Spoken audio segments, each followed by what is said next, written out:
Mes chers fils et filles, approchez-vous un instant. Prenez une profonde inspiration et laissez le silence de ce moment, aussi bref soit-il, apaiser votre âme. Je suis le pape Léon XIV, et c'est avec un cœur de père, un cœur de 80 ans, que je m'adresse à vous aujourd'hui. Mon seul désir est de vous offrir un peu de cette paix que le Christ nous a promise, une paix qui transcende la compréhension humaine. Si mes paroles trouvent un écho en votre âme, si elles apportent un réconfort, même minime, je vous invite humblement à aimer cette vidéo et à vous abonner à notre canal. Votre soutien, même un simple clic, aide à diffuser ce message d'espérance et de lumière à d'autres âmes en quête. Que le Seigneur vous bénisse pour votre générosité et votre ouverture de cœur.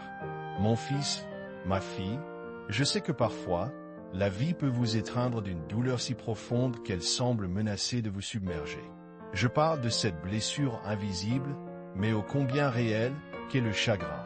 Le chagrin de perdre un être cher, dont la présence était comme le soleil dans votre ciel. Le chagrin de voir s'évanouir un rêve, une espérance chérie, pour laquelle vous aviez bâti tant de vos forces et de votre cœur. Ce sentiment de vide, de déchirure, peut vous laisser à la merci des vents froids de l'isolement, vous demandant si ce qui fut perdu reviendra un jour, ou si la joie est à jamais éteinte. Je vous invite, mon enfant, à regarder avec moi le grand chêne solitaire qui se dresse dans la plaine. Cet arbre majestueux a vu passer de nombreux printemps verdoyants, d'innombrables étés glorieux, des automnes flamboyants et des hivers rigoureux. Il a connu des jours sans vent et des tempêtes féroces, des pluies douces et des sécheresses impitoyables. Parfois, une de ses branches puissantes se brise sous le poids de la neige ou la force de la foudre. Parfois, ses feuilles innombrables tombent, saison après saison, recouvrant le sol comme un tapis d'or fané. Le chêne ne les retient pas, il ne peut pas. Et pourtant, il ne périt pas. Chaque printemps, de nouvelles feuilles apparaissent, tendres et vertes, et de nouvelles pousses cherchent la lumière. Pourquoi, vous demandez-vous? Parce que la vie du chêne n'est pas seulement dans ses branches ou ses feuilles.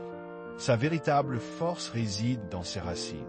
Des racines profondes, étendues, invisibles sous la terre, qui s'accrochent fermement au sol nourricier. Ces racines tirent de la terre l'eau et les nutriments essentiels, ancrant l'arbre avec une stabilité inébranlable, lui permettant de résister aux assauts du temps et aux pertes visibles. Le chêne perd ses feuilles, il perd parfois une branche, mais ses racines, elles, demeurent. Elles sont la promesse silencieuse de la continuité, de la résilience, de la vie qui persiste au-delà de ce que les yeux peuvent voir. Mon fils, ma fille, le chagrin que vous ressentez est comme cette branche brisée, comme ces feuilles qui tombent. C'est une perte réelle, visible, palpable, qui vous laisse marquer.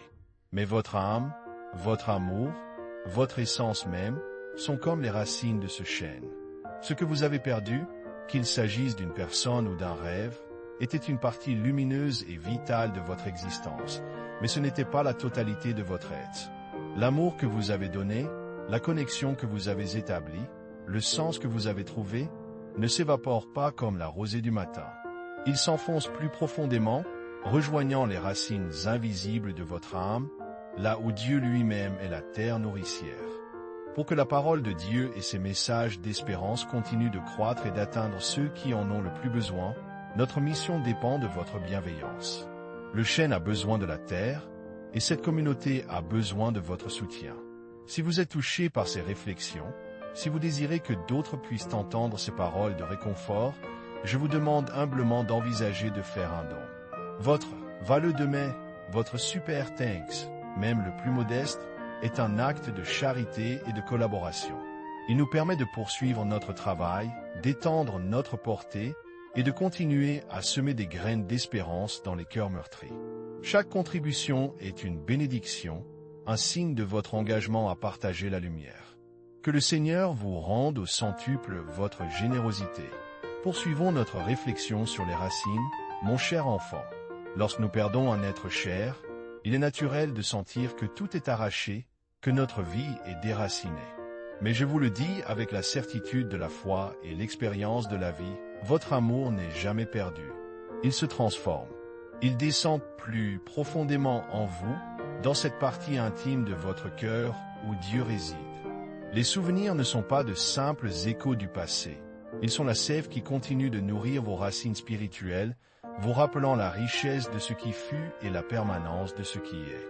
La tristesse n'est pas un signe d'échec de la foi, mais le témoignage le plus pur de la profondeur de votre capacité à aimer. Dieu, mon fils, ma fille, est l'ultime enracinement. Il est la terre éternelle dans laquelle toutes nos racines puisent leur vie. Il ne vous a pas oublié, pas un instant. Il ne vous a pas abandonné à votre chagrin. Au contraire, il est là, silencieux et fort, tenant vos racines dans sa main bienveillante, les protégeant, les nourrissant. Il vous prépare pour le prochain printemps, pour la nouvelle croissance qui, bien que différente, sera porteuse d'une beauté et d'une sagesse nouvelles, forgées dans l'épreuve. L'essence de ce que vous aimiez demeure, non pas comme un fantôme du passé, mais comme une partie intégrante et éternelle de votre être, enracinée dans l'amour infini de Dieu. C'est là que réside la véritable continuité. C'est là que réside la promesse. Mon enfant, vous n'êtes pas seul. Vos racines sont profondes, plus profondes que vous ne le croyez, et elles sont fermement ancrées en Dieu. Que la paix du Christ, qui surpasse toute intelligence, garde vos cœurs et vos esprits. Trouvez réconfort dans la certitude que l'amour ne meurt jamais, il se transforme et s'enracine encore plus profondément dans l'éternité. Maintenant, je vous demande, pour que cette vérité s'incruste en votre cœur et soutienne d'autres âmes qui liront vos paroles, laissez un commentaire ci-dessous. Écrivez simplement « Mon amour est enraciné en Dieu ». C'est une prière, une affirmation, un témoignage. Que le Seigneur vous bénisse et vous garde, aujourd'hui et toujours.